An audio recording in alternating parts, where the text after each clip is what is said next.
तर नमस्कार, मी दीपक गोविलकर तुमचा होस्ट. आज आम्ही निघालो आहे सिद्धेश्वरला. खूप दिवसांचा प्लॅन होता आमचा.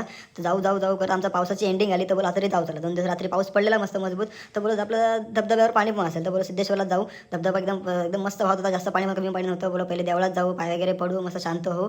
नंतर मग आपण आपल्या मेन धबधब्यावर जाऊ आणि परत बॅक साईडला गेलो, जिकडनं धबधबा पडतो तिथे जरा गेलो समोर. तिकडे मग माकडं आणि कुत्रे यांच्यापासून सावध राहा फक्त. म्हणजे आपलं सामान जवळ ठेवा, बाकी काय नाही. आणि नंतर थोडं खाली उतरलं परत त्याच रोडनी काय मधून रोड नाही, इकडे धबधब्याकडे जायला. जर आलात तर अशा टायमाला मध्ये या, नाहीतर पावसाळ्यात आलात तुम्ही तर तुम्हाला जायला चान्स भेटणार नाही. फॅमिलीसोबत आलात तर मुळीच नाही.